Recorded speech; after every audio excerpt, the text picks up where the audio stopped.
تعالى لقد رضي الله عن المؤمنين إذ يبايعونك تحت الشجرة وهم 1400 صحابي بايعوا النبي صلى الله عليه وسلم في الحديبية.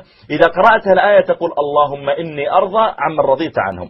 وإذا سمعت قول الله لقد تاب الله على النبي والمهاجرين والأنصار الذين اتبعوه في ساعة العسرة الذين خرجوا معه إلى تبوك 30,000 صحابي تقول اللهم تب علينا كما تبت عليهم. إذا سمعت قول الله للفقراء المهاجرين الذين أخرجوا من ديارهم وأموالهم ماذا يفعلون؟ يبتغون فضلا من الله ورضوانا وينصرون الله ورسوله أولئك هم الصادقون. قال هم الصادقون، ما قال الكاذبون المتبعون للشهوات المرتدون الكافرون. ثم قال الله والذين تبوأوا الدار والإيمان من قبلهم يعني الأنصار ما هو شعورهم؟ يحبون من هاجر إليهم ولا يجدون في صدورهم حاجة مما أوتوا ويؤثرون على أنفسهم ولو كان بهم خصاصة ومن يوق شح نفسه فأولئك هم المفلحون. ثم تكلم الله عنا نحن،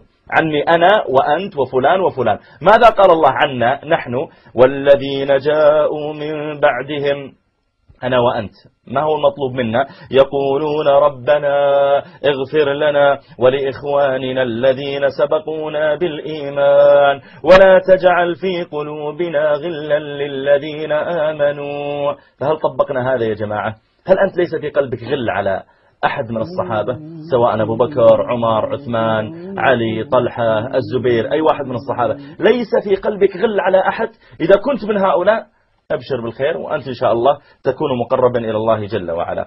وأقول أيضا قبل أن أختم يا إخواني يوم القيامة والله سيفر المرء من أخيه وأمه وأبيه وصاحبته وبنيه لكل امرئ منهم يومئذ شأن يغنيه يوم تقلب وجوههم في النار يقولون يا ليتنا أطعنا الله وأطعنا الرسول. أطعنا الكلام هذا اللي في الكتاب والسنة. وقالوا ربنا إيش اللي جاب لهم المشاكل؟ إنا أطعنا سادتنا وكبراءنا. طيب ماذا فعلوا بكم؟ فأضلون السبيل ربنا آتهم ضعفين من العذاب والعنهم لعنا كبيرا. وقال الله تعالى في آية أخرى وبرزوا لله جميعا فقال الضعفاء للذين استكبروا للذين كانوا يبجلونهم ويعظمونهم يحضرون دروسهم ويدرسون عندهم الكتب ويتبعون فتاويهم ويأخذون كلامهم دون أن يعرضوا على الكتاب والسنة. ماذا قال الضعفاء للذين استكبروا؟ إنا كنا لكم تبعا فهل أنتم مغنون عنا من عذاب الله من شيء؟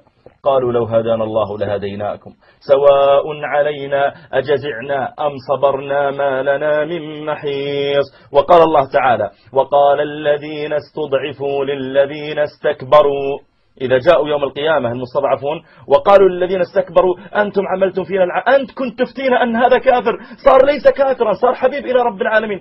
أنت كنت تفتينا أن هذا القرآن ناقص صار كاملا كيف أنت تقول ناقص؟ أنت كنت تفتينا أن فلانا محبته تقربنا إلى الله صارت تبعدنا. أنت كنت تأخذ من الأموال وتقول سأتصدق بها ما تصدقت بها. أنت كنت تقول كذا وكذا. يبدأ الذين استضعفوا يخاصمون الذين استكبروا فيقول الذين استكبروا نحن ما فعلنا شيئا لا نغني عنكم شيئا ولا أضللناكم أنحن صددناكم عن الهدى بعد إذ جاءكم بل كنتم مجرمين. اسمع كيف يرد الذين استضعفوا وقال الذين استضعفوا للذين استكبروا وهم يتبرؤون منهم ما لي فيك علاقة ما لي فيك دخل أنا متورط بنفسي. وقال الذين استضعفوا للذين استكبروا بل مكر الليل والنهار. مكر ليل ونهار تحدثنا في الصباح تحدثنا في المساء وفي الظهر وتؤلف كتب لنا وتعطينا أشرطة وتدخل علينا في الإنترنت وتأتينا في أماكننا وتحضر زواجاتنا وأعراسنا ورائمنا وتحدثنا كل مرة بنفس الكلام إلى أن أقنعتنا به وظننا أنه هو الحق ثم بعد ذلك تقول لا والله أنا ما كنت على حق ولا على صواب والآن تبين الحق. يا أحبابي يا إخواني في كل بلد من بلدان العالم ينبغي أن نعود إلى الله وأن نعرف الحق من الكتاب والسنة ولا يغرك والله أنك نشأت على كذا أو أن أباك مات على كذا. إذا جاءك الكتاب والسنة ضع كل الكلام الذي يخالفهما جانبا واتبع ما عند الله تعالى. أسأل الله للجميع التوفيق والسداد ونجعلنا وإياكم باركين أينما كنا.